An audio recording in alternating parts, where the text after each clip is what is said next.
What if I told you that sometimes the most life-changing love stories don't start with a spark or a grand gesture, but with a total accident?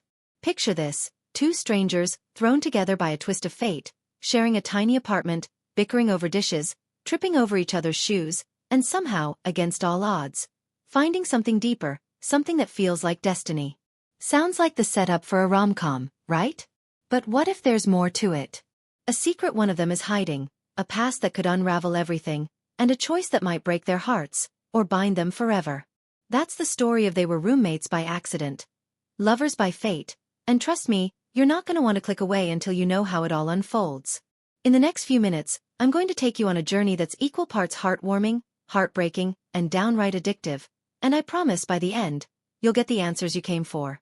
So grab your coffee, cozy up, and let's dive into a story that's going to hit you right in the feels. You ever think about how life throws curveballs when you least expect it? Like you're just trying to pay rent, survive your 9 to 5, and maybe sneak in a Netflix binge, but then bam! Something or someone flips your world upside down. That's exactly what happens to our two main characters, Emma and Liam. Emma's a 26-year-old graphic designer from Chicago, with a laugh that lights up a room and a stubborn streak that keeps everyone at arm's length. She's got big dreams, a messy bun, and a past she doesn't talk about. Not even to her best friend. Then there's Liam, a 28-year-old musician with a crooked smile, a guitar always within reach, and a knack for saying the wrong thing at the worst time. He's charming, sure, but there's something in his eyes, a flicker of pain he covers with quick jokes and late-night jam sessions. These two, they're not supposed to get along. They're opposites in every way. Emma's all about schedules and color-coded planners, while Liam's the guy who forgets where he parked his car. But when a Craigslist mix-up lands them as roommates in a cramped, quirky Brooklyn apartment, they're stuck with each other. And let me tell you, the sparks don't fly right away. Oh no, it's more like glares across the kitchen counter and passive-aggressive notes about who ate the last yogurt. But here's the thing. Sometimes the people who drive you crazy are the ones who end up meaning the most. And that's what keeps you watching, right? You want to know how these two go from rolling their eyes to stealing glances, from strangers to something so much more. I see you, nodding along, already invested, because you've been there. Maybe not with a roommate, but with someone who came into your life and changed it in ways you never saw coming. Now, let's talk about why this story matters to you. We've all had those moments where life feels like it's on autopilot, like you're just going through the motions. Maybe you're swiping through dating apps, hoping for a connection, or maybe you're wondering if fate's got something bigger planned for you. Emma and Liam's story is for anyone who's ever wondered if the universe is trying to tell them something. It's about finding love in the chaos, about trusting your heart even when your head's screaming, "Run!" And I know you're curious. Don't try to hide it. You're already wondering what's going to happen. Will they figure out they're perfect for each other? Or will that secret I mentioned earlier tear them apart? I'm not going to spoil it yet, but I'll let you in on a little hint. Their story isn't just about love. It's about second chances, about facing the ghosts of your past, and about deciding whether to take a leap when everything's on the line. You're going to laugh at their awkward moments, tear up at their quiet confessions, and maybe even yell at your screen when they make the worst possible choices. But most of all, you're going to feel like you're right there with them, because this isn't some polished Hollywood script. It's messy, it's human, it's real. And I'm betting you're already hooked, aren't you? Don't worry, I'm not judging. I'm right there with you, dying to see how this plays out. Let's set the scene a bit more, because I want you to feel like you're walking into that Brooklyn apartment with Emma and Liam. Picture a place that's equal parts charming and chaotic. Exposed brick walls, a coffee table covered in takeout containers, and a couch that's seen better days. The fridge is plastered with magnets from places neither of them has been, and there's a window that overlooks a fire escape where they'll have some of their biggest moments. The atmosphere? It's tense at first, like two cats circling each other, unsure if they're about to fight or just coexist. Emma's trying to keep her life together after a rough couple of years. She's not ready to let anyone in, especially not some guy who leaves guitar picks everywhere. Liam, on the other hand, is running from something, though he'd never admit it. He's got a past that haunts him, a reason he's in Brooklyn instead of chasing his music dreams in LA or Nashville. You're probably thinking, okay, what's the catch? What's the big mystery? And I hear you. I know you're itching for answers, and I'm going to give them to you, I swear. Just stick with me. This story's got layers, like the best kind of rom-com with a twist of drama that keeps you glued to the screen. It's about love, sure, but it's also about trust, forgiveness, and figuring out who you are when the world's watching. You're not just watching Emma and Liam's story, you're living it with them, feeling every high and low, and I know you're not going to click away until you know how it ends. So, why should you keep watching? Because this isn't just another YouTube video.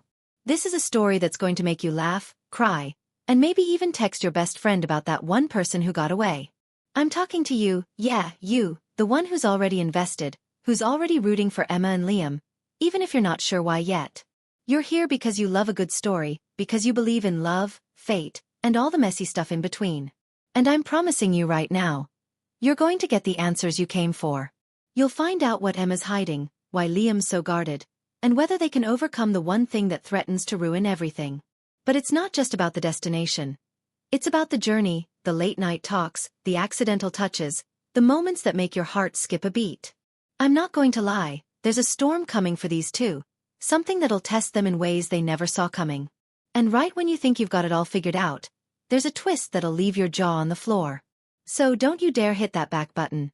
This is the kind of story that sticks with you, the kind you'll be thinking about long after the video ends. Ready for the kicker? Just when Emma and Liam finally start to let their guards down, just when they're on the verge of something real, a knock at the door changes everything. Who's on the other side? And why does it feel like their whole world's about to come crashing down? Alright, you're still here, and I'm so glad you didn't click away because things are about to get even juicier. That knock at the door? It's not just a random delivery guy or a nosy neighbor. It's the kind of moment that makes your stomach drop, the kind that screams trouble before anyone even says a word. Emma and Liam freeze. Their eyes locking for a split second, and you can feel the air in that cramped Brooklyn apartment get heavy. They've just started to figure each other out, just begun to let their walls down after weeks of awkward silences and accidental moments that made their hearts race. Emma's been catching herself smiling at Liam's dumb jokes, and Liam's been noticing how Emma's eyes light up when she talks about her art. But now, with that knock echoing through the room, it's like the universe is saying, not so fast. You're probably wondering who's at the door, what they want, and why it feels like everything's about to change. I'm not going to spill it all just yet, but I promise you, this is where the story starts to twist, pulling you deeper into Emma and Liam's world. You're not just watching a love story anymore. You're unraveling a mystery, and every step is going to keep you hooked. So let's step back a bit, get to know these two a little better, and peel back the layers of their lives, because there's so much more to them than meets the eye. Let's start with Emma, because there's something about her that draws you in, even if she's trying to keep you at a distance. She grew up in a small town just outside Chicago, the kind of place where everyone knows your business and expectations weigh heavy. Her mom was a single parent, working double shifts at a diner to keep the lights on, and Emma learned early on to rely on herself. She's got this quiet strength, but it comes with a cost.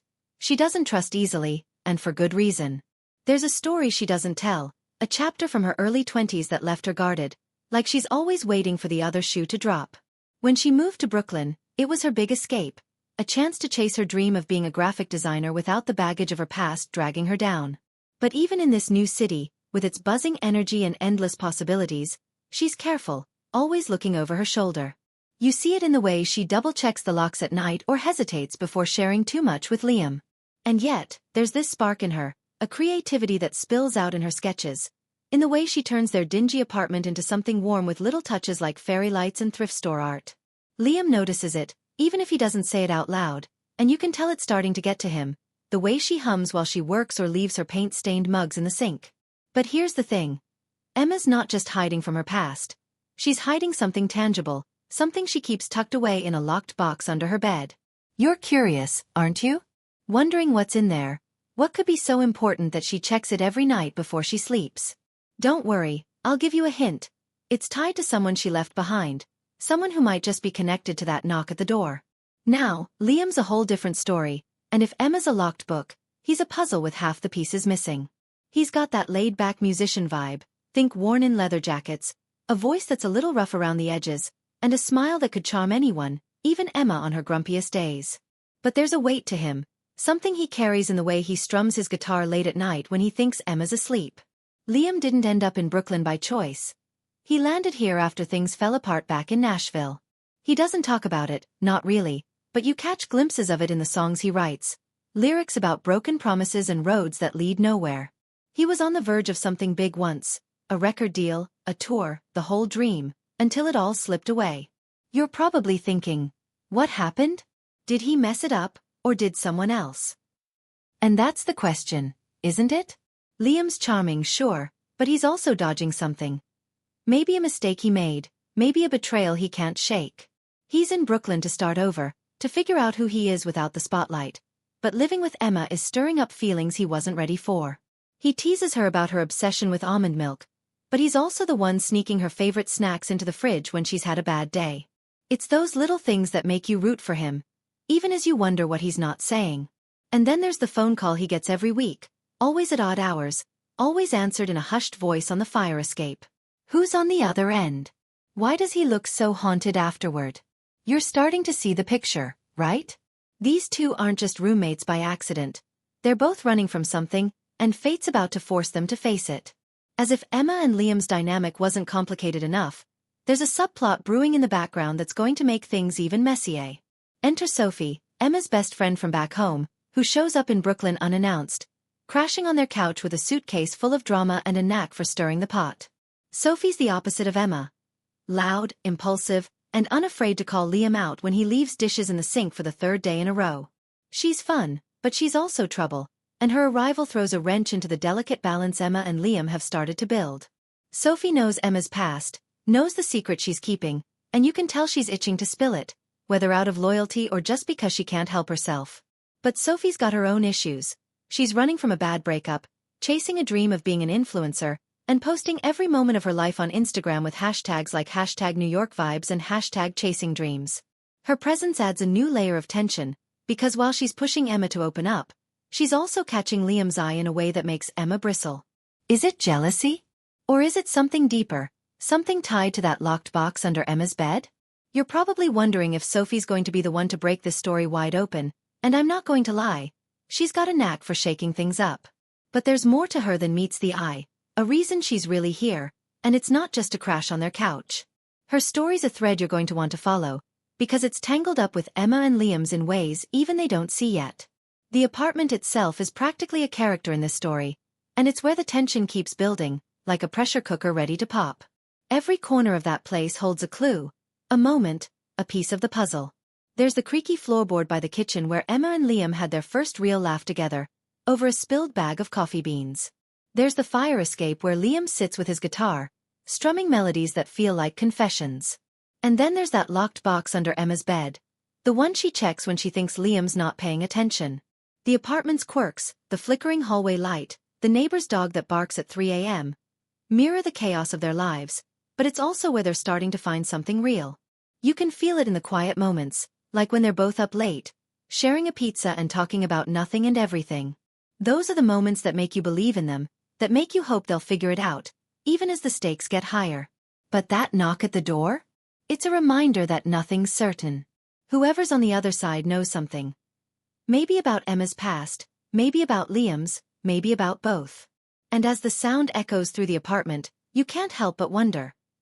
Is this the moment everything falls apart, or the moment it all comes together? You're not going anywhere until you find out, are you? Good, because the next part's going to make your heart race even faster. You're still with me, and I can feel your anticipation building, just like the tension in that Brooklyn apartment as the echo of that knock lingers in the air.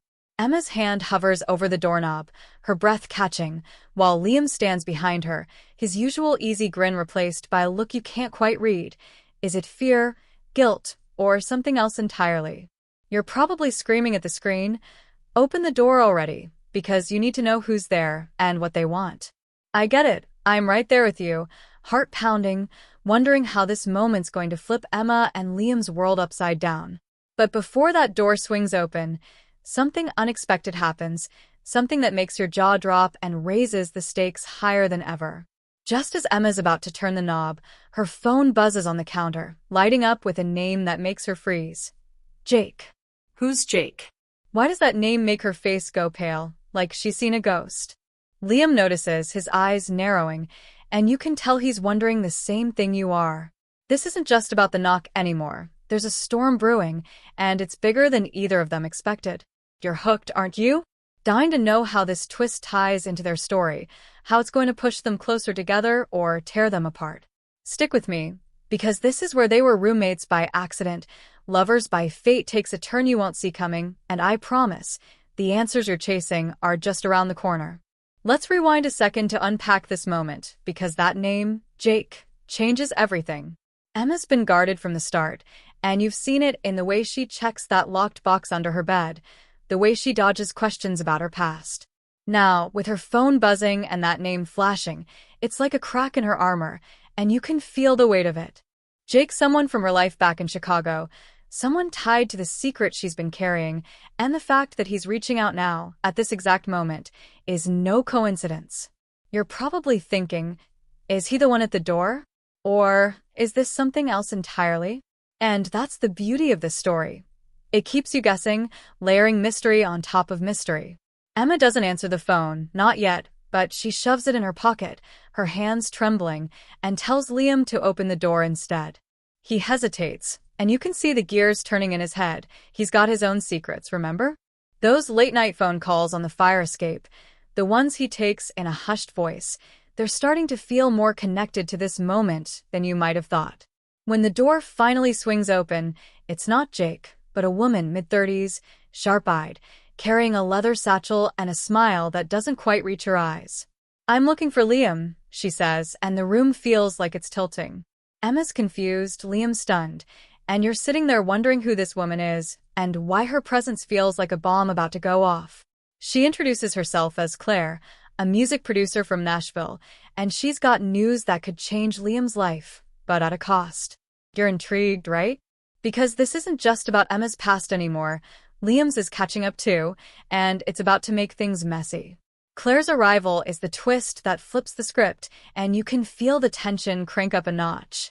She's not here to reminisce about old times. She's got an offer for Liam, a chance to revive his music career, to get back on stage, to chase the dream he thought he'd lost. But there's a catch, and you can see it in the way she glances at Emma, like she knows something they don't. Claire's not just a producer. She's someone from Liam's past, someone who was there when everything fell apart in Nashville. You're probably wondering what went down back then, and I'll give you a hint.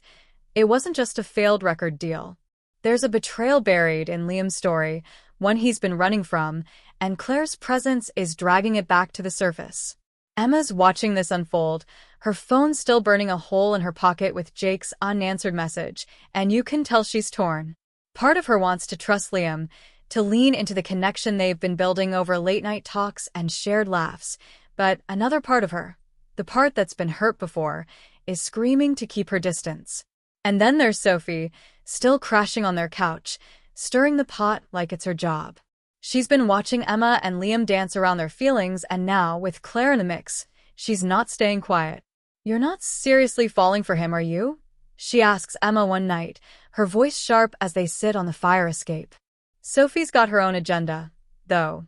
She's been texting someone back home, someone she won't name, and it's starting to feel like her drama's tied to Emma's in ways nobody's ready to face. You're seeing the threads come together, aren't you? The locked box, Jake's call, Claire's offer, Sophie's secrets. It's all building to something big, something that's going to test Emma and Liam like never before. The apartment, that quirky, chaotic space, is starting to feel like a pressure cooker, every moment charged with what's not being said. Emma's sketching late into the night, her drawings darker now, full of jagged lines and shadowy figures, like she's pouring her fears onto the page. Liam's playing his guitar more than ever, but the songs are different, raw, aching, like he's trying to confess something without saying it out loud. And Claire? She's not just passing through. She's sticking around, meeting Liam for coffee, talking about opportunities that sound too good to be true. But every time she's around, Emma pulls back a little more, her trust fraying, especially with Jake's message still unanswered. You're probably wondering what's in that locked box, what Jake wants, and why Claire's really here. Is she just offering Liam a second chance, or is there something else at play? And let's not forget Sophie, who's been digging into Emma's past, asking questions that hit too close to home. There's a moment where she catches Emma checking the box under her bed, and the look they exchange says it all. Sophie knows more than she's letting on. The stakes are higher now, the air thick with secrets, and you can feel the story hurtling toward a breaking point. Emma and Liam are on the edge of something real, but with Claire's offer, Jake's call, and Sophie's meddling, it's starting to feel like love might not be enough to hold them together.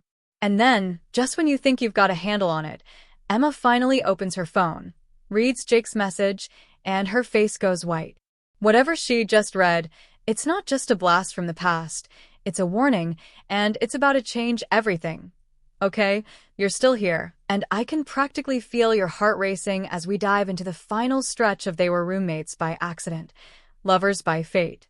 Emma's standing there, phone in hand, her face drained of color as Jake's message burns into her mind. The words she just read, "I know where you are, and I'm coming for it," aren't just a warning. They're a grenade lobbed into the fragile world she and Liam have built in that Brooklyn apartment. Claire still standing in the doorway, her sharp eyes darting between Emma and Liam, sensing the tension but not knowing the half of it. Liam's trying to play it cool, but you can see the cracks in his facade. Claire's offer to revive his music career is tempting, but it's tied to a past he's been running from, and now Emma's reaction to her phone is making him question everything. Sophie's on the couch, scrolling through her phone but clearly eavesdropping, her own secrets simmering beneath the surface. You're probably on the edge of your seat, wondering what's in that locked box under Emma's bed, who Jake is, and what Claire's really after.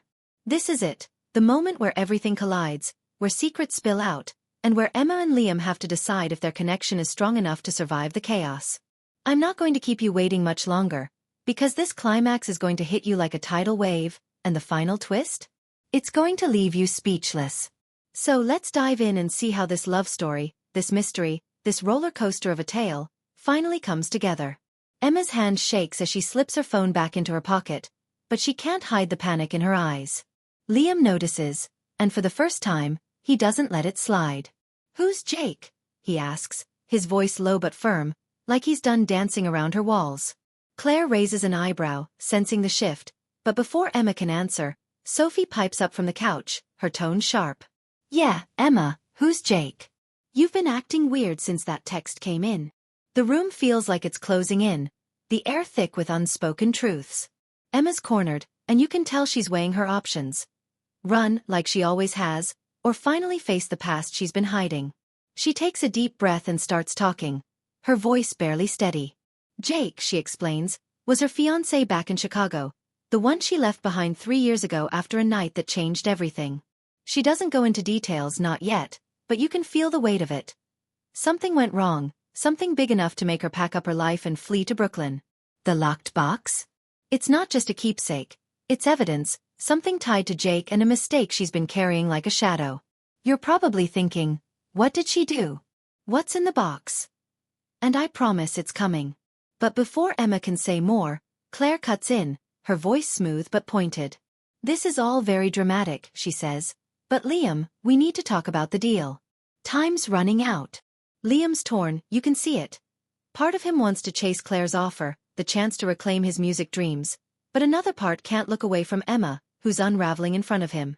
And then, as if the universe is piling on, there's another knock at the door. This time, it's louder, more insistent, and you know, this is Jake. The door swings open, and there he is. Jake, tall and imposing, with a face that's handsome but hardened, like someone who's been carrying a grudge for too long. He doesn't bother with pleasantries. "Where is it, Emma?" he demands, stepping into the apartment like he owns it. The room goes silent, and you can feel the stakes skyrocket. Liam steps forward, instinctively putting himself between Emma and Jake, and you're rooting for him, aren't you? Because even with all his own baggage, he's not letting Emma face this alone. Sophie's on her feet now, her phone forgotten, and you can tell she's ready to jump in, but there's something in her eyes. Guilt, maybe, like she knows more about Jake's arrival than she's letting on. Emma's voice cracks as she tells Jake to leave, but he's not budging. He knows about the box, knows what's inside. A stack of letters, photos, and a USB drive that holds proof of a scam they were both tangled up in back in Chicago. It wasn't just a breakup, it was a betrayal, one where Emma took the fall to protect Jake, only for him to turn on her. The revelation hits like a punch, and you're probably reeling, piecing together why Emma's been so guarded, why she's been running. But here's where it gets wild. Liam, who's been quiet, finally speaks up, and his words drop like a bomb. "I know what it's like to carry something like that," he says, his voice raw. He turns to Claire, who's been watching this unfold like it's a reality show, and says, "I'm not going back to Nashville. Not if it means working with you." Claire's smile falters, and you realize she's not just a producer. She's the one who sabotaged Liam's career years ago, the one who leaked his songs and tanked his deal out of jealousy. You didn't see that coming, did you? The room is a powder keg now, with Jake's demands, Emma's secrets, and Liam's past all colliding. The climax hits as Emma makes a choice. She grabs the locked box from under her bed, hands shaking, and opens it in front of everyone. The letters spill out, along with the USB drive, and she tells the truth. She took the blame for Jake's part in a financial scam, one that cost people their savings, because she loved him and thought he'd do the same for her. Instead, he let her drown in guilt and disappeared, only to track her down now because the truth is coming out and he needs the evidence to save himself. Jake lunges for the box, but Liam's faster, grabbing his arm and shoving him back. It's a moment that makes your heart swell. Liam's choosing Emma, choosing to stand by her, even with his own dreams on the line. Sophie, who's been suspiciously quiet, finally breaks. "I told him where you were," she admits, tears in her eyes. She'd been texting Jake, not out of malice, but because he manipulated her, promising to help with her influencer dreams if she gave him Emma's location. The betrayal stings, but Emma doesn't have time to process it. She hands the USB drive to Liam and tells him to destroy it. "I'm done running," she says, and you can feel the weight lift off her, even as Jake's fury fills the room. Liam doesn't hesitate. He smashes the drive under his boot, and with it, Jake's leverage is gone. Claire, seeing her own plans unravel, storms out, muttering about missed opportunities. But you know Liam's made the right call. The apartment feels lighter, like a storm's past, but the emotional fallout is just beginning. As the dust settles, Emma and Liam sit on the fire escape, the city buzzing below them. They're not okay, not yet. Sophie's apology hangs in the air, and Emma's still reeling from facing Jake, but there's a shift. They talk, really talk, about their pasts, their fears, and the way they've been falling for each other despite everything. Liam admits he's scared to chase his music again, but Emma's belief in him feels like a lifeline. She tells him about the guilt she's carried, how she thought she didn't deserve love after what happened with Jake. "It's raw, it's real, and you're probably tearing up, because this is what love looks like. Not perfect, but honest." They don't kiss or make grand promises. Instead, they hold hands, their fingers intertwining as the city lights flicker. Sophie, trying to make amends, decides to stay in Brooklyn, but she's giving them space, chasing her own dreams with a new kind of determination. You think it's over, right? That this is the happy ending you've been rooting for. But here's the final twist, the one that'll leave you stunned. As Emma and Liam sit there, a letter slips out of the pile from the box, one they missed. It's not from Jake, it's from Emma's mom, written years ago, and it reveals that Emma wasn't just protecting Jake. She was protecting her mom, who was caught up in the scam too. The letter begs Emma to come home, to forgive herself, and it's dated just weeks before her mom passed away.